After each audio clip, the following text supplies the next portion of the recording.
Welcome to the Good and Basic Podcast, a long-form conversation between Joseph Bjork and this time Linda Bjork, my mom. My mom is an incredibly impressive person. You have not only raised 5 children, not only homeschooled 5 children, not only battled with depression and gotten yourself healthy and whole, but also turned that energy into helping and wanting to help other people.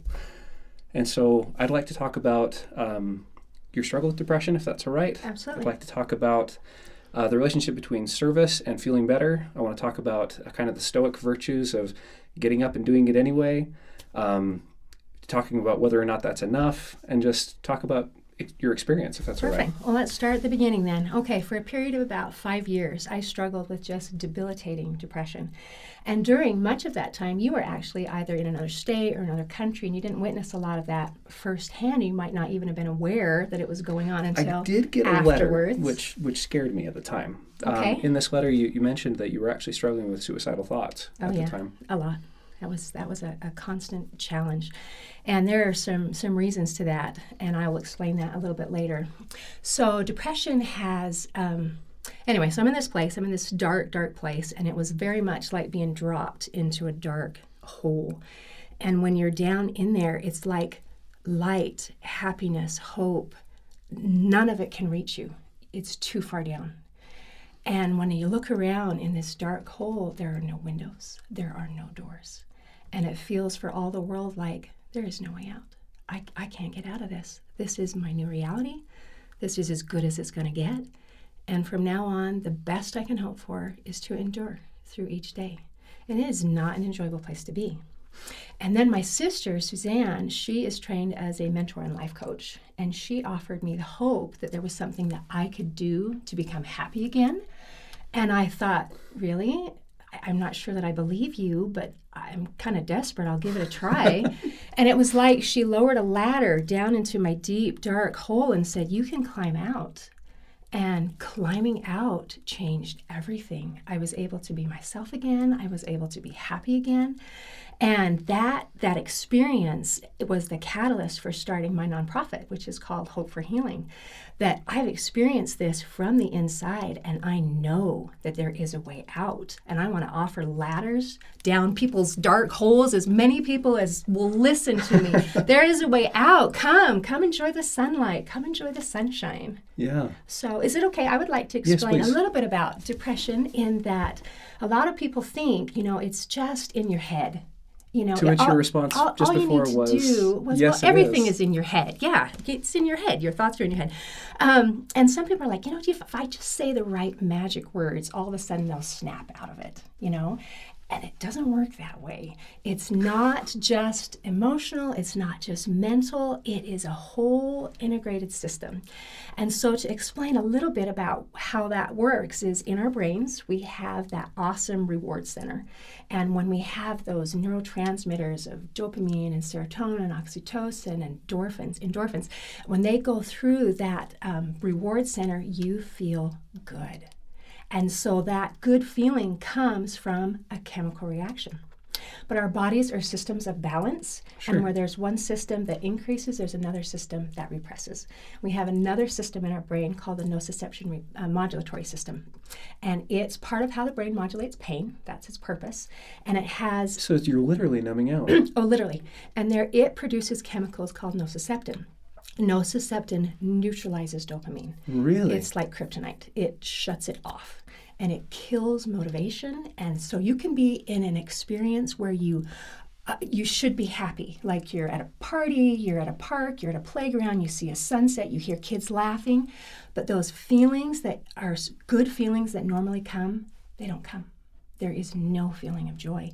And it's scary. Yeah. And it's awful. It's awful to not be able to experience joy. I'd like to pause there for just a second and talk Absolutely. about that. Is it all in your head? Because what you're describing is a very physical thing. Oh, yeah. I mean, it's 2 different systems, and you're literally chemically numbed out to the point Yes. where you cannot feel what's Yes, going on. it is true. And it is in your head. But Yeah. My brain is in my head. Yeah, your brain is in your head. All these processes are going on in my head, but that doesn't mean that I'm making it up. And it also doesn't mean that you control it. No. Or at least not directly. I mean, you can control other No. things that will influence those systems. Yes, and I would love to talk about that in a few minutes if that's okay. But I think that when someone says it's all in your head, what they're expecting you to do is to just choose out instantly. Right. And that is not realistic. It does not. That perception and understanding of the problem doesn't match the reality of what's actually going on. I think there's something really powerful there, because our perceptions of stuff, like your reactions to things, are real experiences. Oh, yes, and they are. You don't control them. You experience them. And I think that's something that sometimes that experience is real. I mean, it is in your head, and it's also real, and it's also something you don't directly control, but you indirectly influence. Oh, yes, and like I would love to talk about that more, too. Yeah. I have so many things that match exactly the kinds of things that you're talking about. So in order to get out of depression and anxiety, low self-worth, the feeling of failure, that mentality, that general sense of doom, all of those kinds of things have a similar process to be able to heal from those. And it is a two-part thing. You have to be able to change the chemistry of the brain. Okay. And the body, brain and the body, they combine. And sometimes that's, prescribed medication, and sometimes that's absolutely retraining the system so that they're getting into balance and producing the stuff they're supposed to. Absolutely. And another thing that we Someone's have to been be listening able to to your do. podcast. Yeah, good. I highly recommend it. And incidentally, it's called Linda's Corner, and my mom has just barely been starting getting this podcast up, and your production quality is actually very high, very, very high. And yeah, I can tell that you've put a ton of research. That's one of your defining gifts, is that if you decide you want to learn about something, it's not a halfway effort. You will go in as far as you possibly can to figure out how this thing works so that you can understand it, to move forward. And to do it well. And to brag just for a second, an example of this is my mom actually wrote the entire math curriculum for a high school. So there was something wrong with the curriculum, you were disappointed with it kind of as an outsider, and so you fixed it. Oh, thank you. Yeah. Thank you. And an insider, because as a teacher, I had a chance to experience what they were doing. Teacher and a parent at the same time. And to be able to say, we can fix this. Anyway, so thank you. I appreciate that very much. So as you're saying, I want to know why. And I want to know why. And I knew what I did to heal, but I also want to understand why it worked. Principles, so that you can understand it. Does this because apply to I want other to be people? able to duplicate it. Yes. Yeah, I don't want it to be, I was so lucky, I was able to get out of this disaster. I want it to be, what did I learn, and what are true principles from this experience that will work for anyone. Yeah. Because that's Get a really to the big deal. foundations of what are the moving parts, how do we replicate it? Exactly. Yeah. Okay, so back to that. There are two things that we need to do to be able to overcome these mental and emotional issues. First is we have to be able to change the chemistry of the brain and the body. And the second is that we have to be able to manipulate and change the focus of a particular system in the brain called the reticular activating system. Okay, so you're not numbing out. So increasing the happy and decreasing the numb out. Is that right? It's different than numb out. Okay. It's actually a bit of focus. So the chemical change, and I'll talk about let's talk about chemical change first. So I kind of explained what the process of numbing out, that's a very physiological thing. And I got that confused with the reticular activating system. That's okay. We'll get to that in a minute. And then the important part of that is it's real, you're validated, the feelings you're having, they're all, it's all valid. We have to change that chemistry, and that is why professional help and medication is so helpful in cases of depression and anxiety and those kinds of things, because it's directly manipulating that chemical balance. However, there are also things that we can do that change the chemistry in our bodies and our brains. And that is so exciting. It is so fascinating. It's empowering. There is an entire field of science called epigenetics, which literally means on top of genetics. And it is a whole field of research on what can my actions, my thoughts, my interpretations of the world, how can that affect me physically, mentally, and emotionally.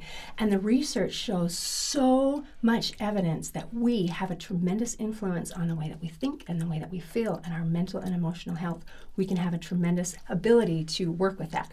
Now, for example, a specific little trick that you can do if you want to boost your confidence and mood.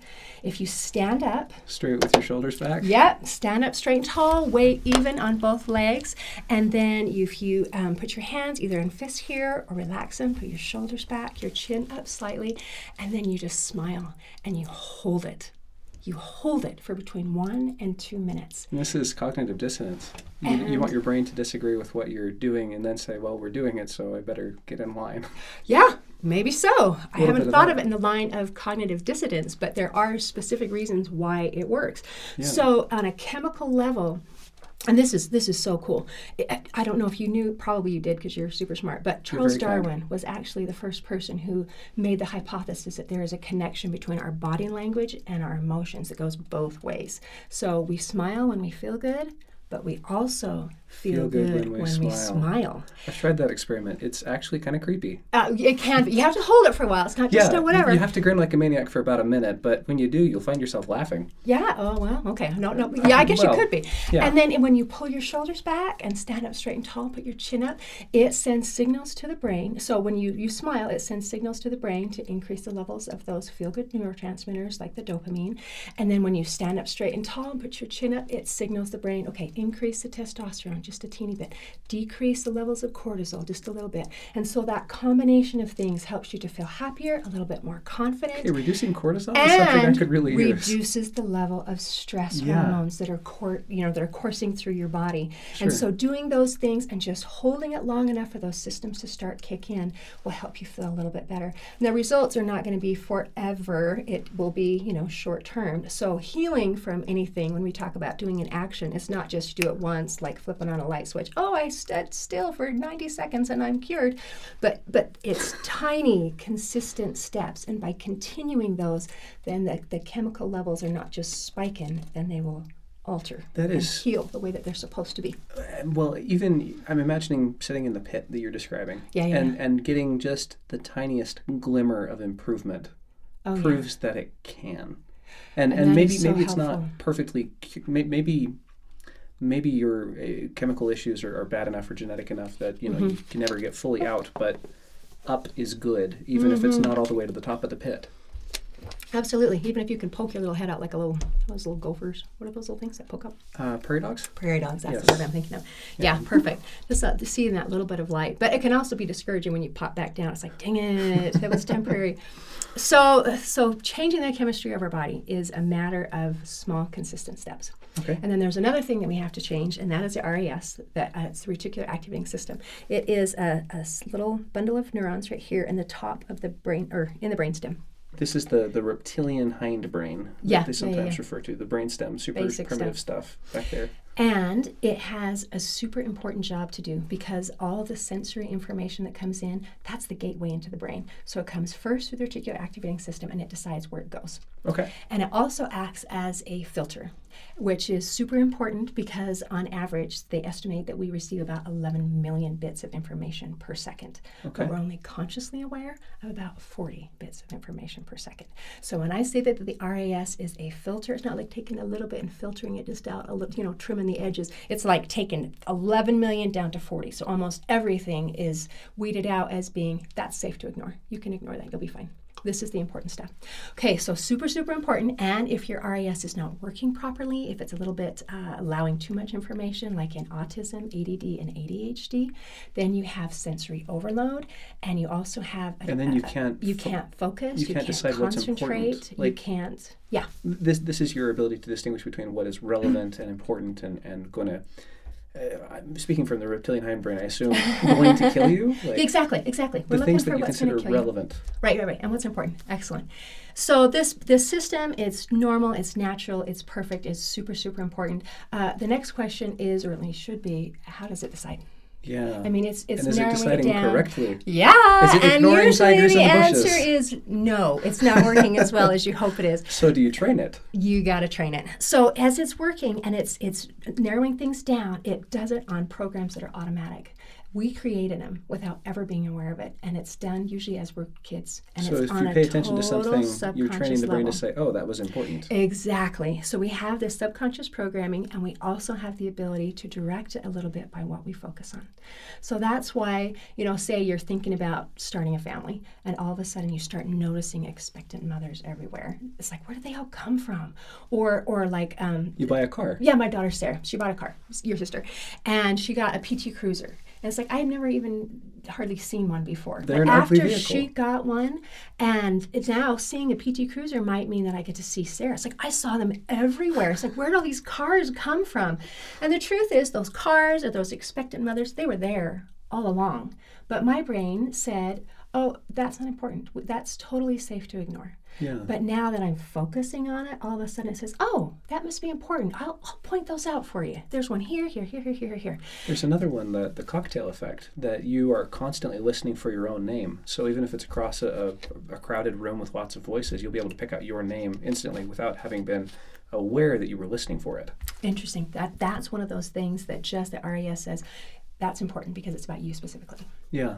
And Totally. so you zoom in on that, and you weren't aware that you were like hunting for that, but I guess some part of you was. I don't know if I was hunting, but my little dee. Yeah, the radar. Yeah. Yeah, it's picking it up. Okay, so this normal, natural, awesome process of the brain that helps us to be able to focus, it helps us to be able to function, it helps us to be able to be safe. I'm imagining how it could go wrong. But it causes huge problems when you're dealing with mental and emotional issues. Okay. Because the recurring thoughts, if you're struggling with depression, anxiety, low self-worth, failure mentality. Any evidence that you are subpar or a terrible person or Exactly. not good enough or can't improve your status in life. Right. Or So the thoughts going through a person's mind are, my life is miserable. Nothing is going right. Nobody likes me. I'm a failure. I'm not good enough. I'll never be happy again. I'll never be happy again. All these things, and that's recurring.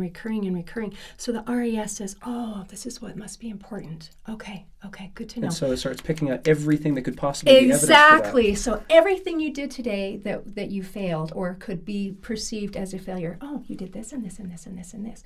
Oh, and so doesn't like you. No. And look at all these reasons you have to be miserable. La la la la la. And if this is what's all relevant. the other stuff that is out there, you can't see. It's blocked out. Completely blocked out. Ugh. So what this does is it continues to add evidence that what you're believing, is true. Like, Yeah. see, my life is miserable because of ABC. See, I am a failure because of XYZ. And it just adds evidence and it makes it progressively worse. In logic / it's a huge problem in science. There's this thing called confirmation bias, which is where if you have a theory, your brain will instantly, I guess it's possibly connected to the system, will start looking only for evidence that confirms and not for evidence that denies. Yeah. And so one of the single biggest and most important skills to develop in science is the ability to flip that on its head and say, if I have a theory, the only evidence I should really care about is the evidence that could disprove my theory. And so there's this fantastic, yeah, exactly. You're looking for the exception. So if you give someone, there's a really fun game that you can play with someone and say, I have a rule that will generate these 3 numbers, and a sequence of 3 numbers has to follow this rule. And so my rule is, the sequence of numbers is 2, 4, 8. I'm not going to tell you what the rule is. You have to guess by giving me another sequence of numbers that you think is going to match my rule, and I'll tell you if it does or it doesn't. Okay, so I will guess 16, 32. 16, 32, and then a third one? Wow. What did I say? 16, 32, then 64? That does follow my rule. And then do you want to tell me what the rule is? Well, it just doubles each time. It doubles? That is not the rule. Oh, okay. Are you doing exponents? Something? Oh, and so, that's harsh. It is. Okay, and so you explain. keep throwing things at it. It turns out it's just 3 numbers in ascending order. And so you identified a rule that would match that, and then you will propose only numbers. So if I just said 5, 6, 7, you would have said, yeah, that works. Yeah, that works. Wow. And so okay, that's a mean thing to do to somebody who teaches math. No me gusta. No me gusta. No. But that's the way our brains naturally work, is you generated a rule and found a rule that would confirm what your rule said. And this is the way all brains work. This is a super common thing. And if you want a really, really good video on this, Veritasium did one on, I'll leave a link in the description below, where he played that game with a whole bunch of people on the beach, and everybody does the exact same thing. They will say, oh, the numbers must double. They identify that pattern. Right. And then they start proposing those, and they get frustrated at him, keep throwing 3 numbers that double every time. And he keeps saying, that matches my rule, but no, that's not my rule. And so to think in that way where you're trying to disprove your hypothesis is not a natural human thing. So anyway, it's a super interesting challenge. Thank you for playing along with me. That is an interesting challenge. Okay, so let's see. Where did we get to? RAS. So retraining this, you can retrain it by your focus. Oh, yeah. And this also can add a little bit of a challenge when in the process of healing as well. So to think of an example, you're familiar with Lord of the Rings, of course. Sure. So think of King Theoden. So he's in this situation. He's the leader. And it's perilous times. They really need him to be able to function, but he can't. He can't think. He's got Wormtongue giving him stuff. He's under this spell by Saruman. And he looks all old and decrepit whatever. And he can't. And then when Gandalf comes and tries to help free him, there's like a battle that takes place first. And it's worse than when he was just under a spell.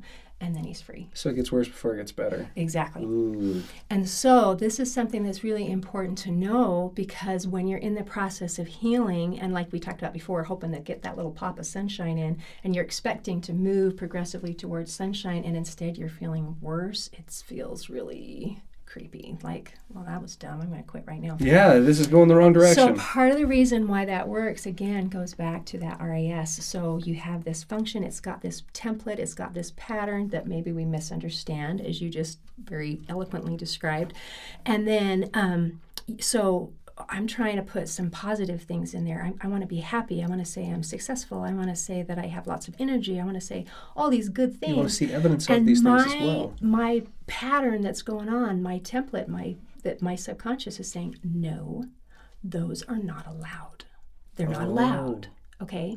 That does not match my formula that I have going on of what you told me this was important. I'm doing what you told me. I'm miserable. The end. So when you try to say, no, this is what I want, and you try to go around it, it sends off the whole fight or flight system. It turns on all the warnings, all the bells. This is your comfort zone. All of the everything. Even beyond that, it makes it like you are absolutely, literally in danger fighting for your life. It's like smacking into a wall. And the feelings are the systems in our body, that fight or flight versus rest and digest, do not distinguish between a real tiger that's chasing you and a perceived threat. They are treated exactly the same. Yeah. So when you're trying to change something and it sends that full thing of you're in danger, you're going to die. Yeah. You have to stop. You have to go back. You have to quit.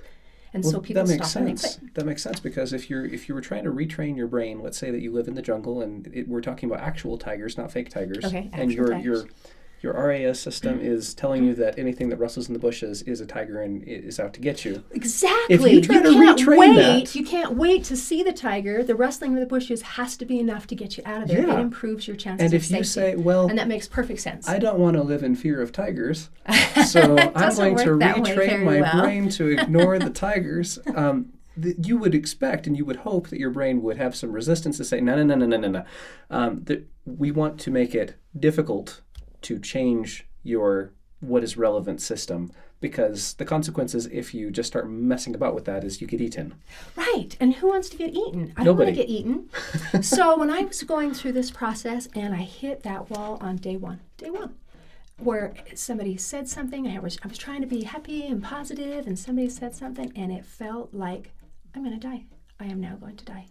And it's not just the emotional, mental, it is the physical, physiological symptoms clammy, of the heart wanting to racing, run fast. The shaking, the clammy hands, all of that. And I thought, I'm going to die. I am going to die. But fortunately, I had been warned that this is going to happen, and I knew what to do. And the answer is I have an emotional first aid kit, which is basically just emotional tools that give an immediate, although temporary, positive effect. And so you really just have to face it. Yeah, a little bit. So prolonged exposure to this extreme discomfort of I'm going to get eaten by a tiger because you're retraining your system. A little bit, but it's not as much of facing the tiger as it is trying to turn off the fight or flight system and turn it back into the rest and digest and say, that was a false alarm. You're not going to die. You're not going to die. So what I did is sing a song. I sang with Shakira's one of her songs from Zootopia, Try Anything. Right, and so I sang it. Brave. Singing it once wasn't enough. Singing it through twice wasn't enough. It took 3 times before that feeling of panic that I was going to die was able to calm. It's like, I'm going to survive. Do you mind mentioning, what was it that triggered this? Can you think of a specific example? It was a comment, just a comment. And what was the comment? The comment was, it was actually something that Sarah said, and it was just the right words to say, basically, you're a fraud. Everything you're doing is a fraud. None of this is going to work. You are weak and helpless. And it wasn't, it was like a total mountain out of a molehill, but it was like the perfect combination. Oh, because you're tuned into these sorts of things. Exactly. You see them even where they aren't. Oh, you're looking for sure, rustling in the bushes. For sure. I guess so. Can you remember what the comment was? Yeah, I can, but I don't want to go there because that's not important because it's not universally applicable. Okay. Does that make sense? So it was a minor comment which your reptilian hindbrain was able to say, this is evidence that everything I'm attempting is not going to work. You're mocking me. You're making fun of me. Don't you dare speak up. You have nothing. You are da-da-da-da-da.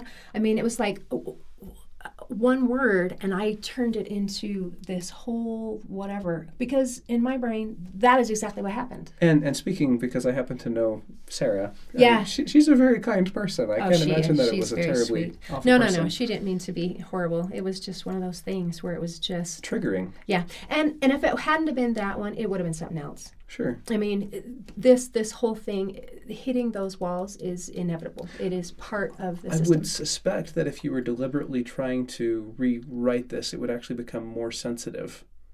It might for be. a time. Because you're more consciously focused on what your filtering is. Yeah, I'm sure that's true. I know that the experience was very much that way, where it was just, it was like, I'm dead. I have to quit right now. Because what I'm doing is dangerous. It is dangerous. It is unsafe. It is a lie. All this thing about that you can be happy again, it's a lie. And if you believe these lies, you're going to die. And so it's like, oh. So, but the answer is to sing a song. Oh, I wanted to explain why singing a song even works. So singing and music in general have been scientifically proven to reduce depression, anxiety, to help relax muscle tension. It helps to improve mood. Your brain waves actually synchronize somewhat with the rhythm of the music, so you can use it to help calm down or get more energy if you need to. And also there's this scientists have discovered this little organ in the inner ear called the sacculus, and it is stimulated when we sing, not just listening to music, but when we sing, and it gives an immediate boost of pleasure and tells those chemicals to start going. Oh, so singing cool. in the car or singing while you're... All of these things. It's so I'm amazing. Thinking about all the times where, like, growing up, we would crank up the tunes whenever it was Saturday chores. Yeah. I mean, because that's how you get the cleaning done faster. If you listen, faster. it's really fun, but if you sing, a whole new level. I used to love singing while mowing the lawn because no one had to listen to me. Oh, that's kind of like best. in the shower, only outside. Yes. I mean, it was Disney and Broadway. Just every time I was cruising along cool. with this noisy, awful thing. Nowadays, I use the quiet swish, swish scythe. Instead, well, you can still sing while you're doing that. But it takes more confidence. Cover it. Yeah, a little more confidence. So speaking of confidence, this idea of the solution to the feeling of hitting that wall is so simple. It is so simple, like shockingly simple. But it is so counterintuitive that it takes courage to do it. Courage. So think about you're watching a movie and this monster's coming and they're chasing somebody. What do? They never jump out and sing a song. They don't do that. What they do is they hide or they run away or they try to shoot the monster. Fight or flight. That's what you do when you're in danger. And because singing would be to say, it's not irrelevant. Well, yeah, and you sing and all of a sudden the monster finds you and eats you. See, this is the bad thing. But if you hide or run away, there's a chance that you're going to survive to live another day. And so by singing, you're telling yourself basically, this thing is not relevant. Oh, you know what? That is an excellent thought. A way of kind of framing it. It's a way that's helping me to for sure understand the concept. Yeah, why it would work. Why it does. It works. We don't need a mechanism. This is something that I find very, very important in science. There's a couple different ways to approach it. One is to always try to identify the mechanism by which something would work, and if you can't see a mechanism, then assume it doesn't work. And then there's another approach called phenomenology, where you just say, this happened, then this happened. There's a correlation. We have no idea why, But there's a correlation. And sometimes, in all honesty, that's as far far as you can go. And if it works, it works. Right. I mean, you don't need more than that. And especially if you can replicate it, is super helpful. It's If you not have like the just it mechanism- happened once, but it we don't know why it works, but it does. Yeah. And you can do it all the time. That's super cool. And you can replicate it, and so we've got past Right. that part of the scientific method, but Oh, and there was yeah. a study done, a double-blind group, control group in your group, where they took people who were struggling with depression, anxiety, and the control group, they just, you just keep doing what you're doing. And the other group, they had them, all they did was said, we're going to have you add singing to your daily routine. That's it. 30 days later, they checked. The group that did the singing had significantly lower levels of anxiety and depression, and they didn't do anything else but sing. That's awesome. I know. It's super cool. So the answers and the solutions are actually quite simple, but it takes courage to do them, and you have to do them consistently. And one of the things that I have on my the nonprofit, the Hope for Healing, is I don't just want to be a cheerleader and say, come on, you can do it, be Because happy. that's so unhelpful to say it's all in your head, therefore just choose out instantly. No. That's not how it works. It's more of a coaching thing. This is what to do. This is when to do it. This is why it works. So if you trust me, and one thing that's super important in any therapy or any treatment is what they call positive expectancy. That's what the researchers call it. And that is you believe that it's going to work. Yeah. And if you don't believe it's going to work, then you don't put any effort to do it. Right. Okay. Yeah, that makes perfect sense. Like, Right. I tried an experiment earlier.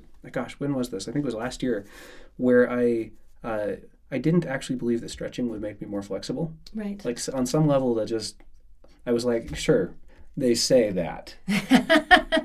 But it's not going to work for this guy because I am the most inflexible person on the planet. Felt that on some aspect. Particularly with self-improvement in general. I mean, working out. Is working out actually going to make me more fit and healthy and strong? I mean, they say that. I know. But those days. But actually doing it, I mean, I tried it once and it didn't work, so I'm not doing it again. Right. So I tried stretching for an entire month, and was I able to do a full split afterwards? No, but I broke 90 degrees, which was a milestone for me. Flexibility is not your thing. It's not mine either, actually. Sorry, genetics. That's how that works. Thank you. Oh, gosh. That idea of trying something and having it not work, that also plays back into this. Because it remember, confirms the idea that you can't. If you try something, like I'm going to try one of these whatever wellness tool thingies and see if that will help me be happy, and then the response is hitting that wall, then you can think, oh, well, it didn't work. I'm not doing that again. In fact, it made it worse. But if you understand what is happening, why it's happening, and are dedicated to one thing, what to do about it, then these walls are just hurdles to jump over instead of prison bars. I'd like to use an analogy which to that experience. When I taught martial arts, I taught Taekwondo for a couple of years when I graduated from high school, and there was a particular class of person that I would see pretty often who believed that to become a very competent martial artist, all they had to do was take a 2-week refresher course in a bunch of different martial arts. Like everybody who's ever seen a movie. Yeah, basically. Yeah. So I want to become a MMA fighter, mixed martial arts, which means I need to have a couple of martial arts to mix from. So I'm going to take a little snippet of Taekwondo to learn some kicks. I'm going to take a little snippet of, let's focus a little longer on Brazilian Jiu-Jitsu because that's the good stuff. And then 2 weeks in this, and 2 weeks in this, and 2 weeks in this.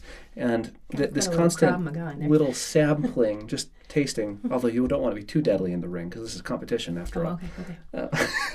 No, anyway. Anyway, the difference in competence for somebody who was just going to dedicate to one thing and just study, say, Taekwondo for 7 or 8 years and really master fundamentals, master the way you stand and the way you move and the way that you respond to what the other guy is doing, where you're just focusing on the really simple stuff. And sure, when you consider the art as a whole, maybe there are typical deficiencies and typical strengths that you see, but you're going to get way further by focusing on one thing and really mastering it than you are by learning all the fancy stuff for 2-week refresher courses. So it has a lot to do with self-discipline and mastery and consistency. And the same thing is true, again, with this process of trying to heal. It's not like flipping on a light switch. It is like a sunrise. It is gradual. And as it takes self-discipline, especially if you're struggling with motivation, to just, I don't want to do it. Do it anyway. And then the results will come. Could you talk a little bit more about that? Because so let's say that you're in the pit. That do it anyway concept I would describe as courage. Mm-hmm. And that I would say is one of your strongest virtues, is that you have the ability to do it anyway. I mean, even when you don't want to do things, you do them. When you don't want to get out of the bed in the morning, you get out. When you don't want to serve someone, you serve anyway. I mean, your ability to decide and through self-discipline just choose what you're going to do and just do it despite what you're feeling is amazing, and it's something that I look up to. Thank you. I appreciate that. Sometimes you just got to do what you got to do. I mean, you're a parent and you have sick kids and you may not want to clean up barf or poop or whatever you got to deal with. You do it anyway. You have the skills. We all have the skills. I mean, people go to work when they don't really want to. People go to school when they don't really want to. We do things. But the tricky part is a lot of those things that we do are from an external source, kind of like somebody made me. I went to work because I had to. I did this because I had to. But if you can have that same kind of respect for yourself, and you honor and obey yourself, like, I choose to do this, so I'm going to do it. And then you have the power. A lot of it is honoring yourself. There's a book by Jordan Peterson, 12 Rules for Life, and rule number 2 is treat yourself as if you were someone you were responsible for.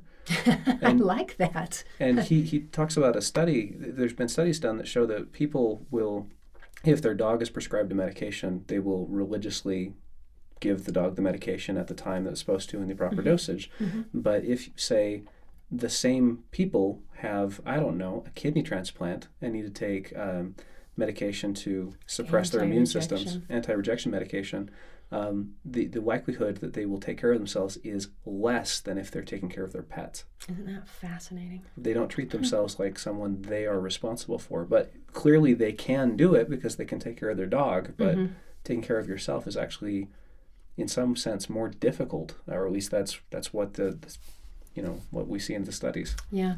I actually was listening to a lecture by a professor at William and Mary College, and he was talking about a little bit about what you're explaining here. And he said sometimes in order to kind of outsmart yourself is to, treat yourself as if you are in the third person. Like, don't say, I should do this and I whatever, but say, okay, you should do this, or Linda should do this, and actually use those words, and it helps your brain make that shift just a little bit.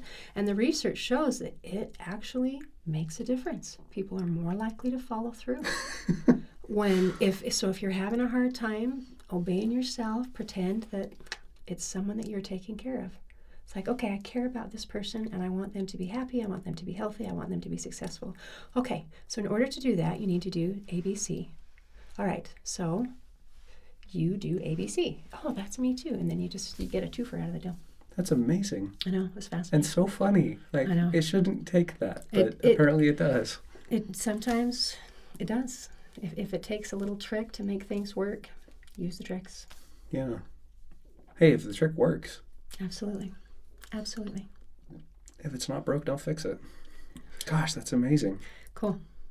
Okay, so retraining the brain. So we've talked a little bit about getting the chemicals in order, and then you've got the RAS system. And then in this RAS system, things like singing when you're triggered and feel like you're going to die because you've been stepping outside of this comfort zone, and you've got this input coming in that has now triggered your oh my gosh, I'm never going to make it center. Turns on that fight or flight, so we need to turn it back off, relax. One thing that I'm wondering about there is that I associate that with a rise in negative emotion, like feelings of dread and terror and awfulness. What do you do about the numbness that comes with depression? That's the chemical change. So that one's separate. So that's the chemical change for fixing earlier. You get a twofer.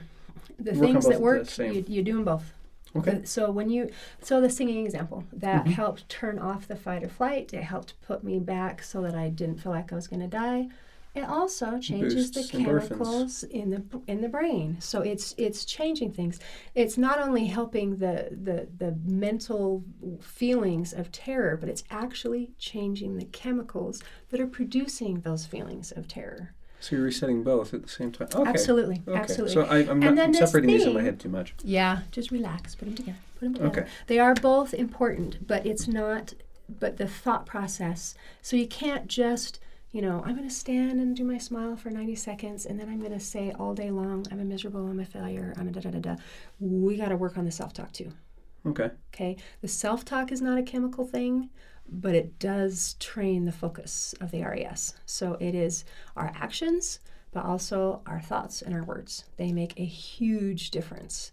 So, and then that fight or flight, when stuff happens and those walls you hit, while you're trying to change the RAS from, we are on a setting of we must be miserable all the time, to, no, we want to be happy and have energy and feel great. Once the RAS changes, then you don't hit walls all the time. That process of changing and running into walls is temporary, but it's also inevitable. Okay. So if you hit a wall and you quit and give up and say, whoa, I'm out, this is way too hard and awful, the wall gets stronger and it's harder to get through. But if you work your way through the wall, you get stronger. And it's like, I can do this. So next time, and you work your way through. But it's really cool. Yeah.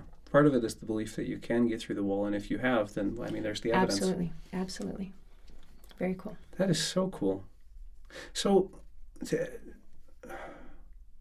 what else about your experience would you like to share at this point to kind of round out this process?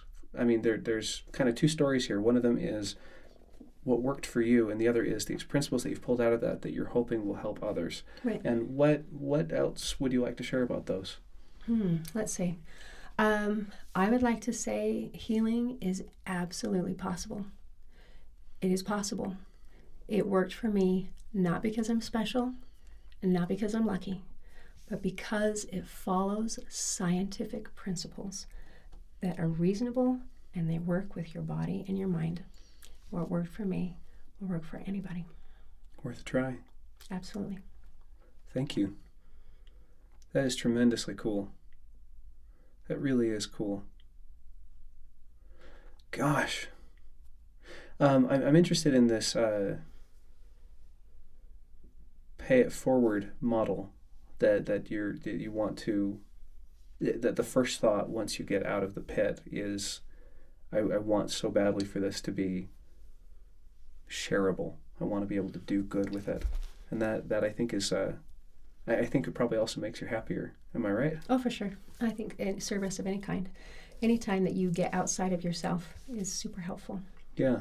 To be able to. The key to happiness is to be a helpful person and to be of service. Yeah. And to want to make a difference. It is good. Those are natural tendencies. It is a good thing. Well, thank you so much. I am really, really grateful to call you Mom. Oh, and thank you. I'm grateful to have you on the podcast and to be able to share some of this experience. I hope that this has been helpful to at least some of you. I hope so too. And we'll see you next time. Thank you.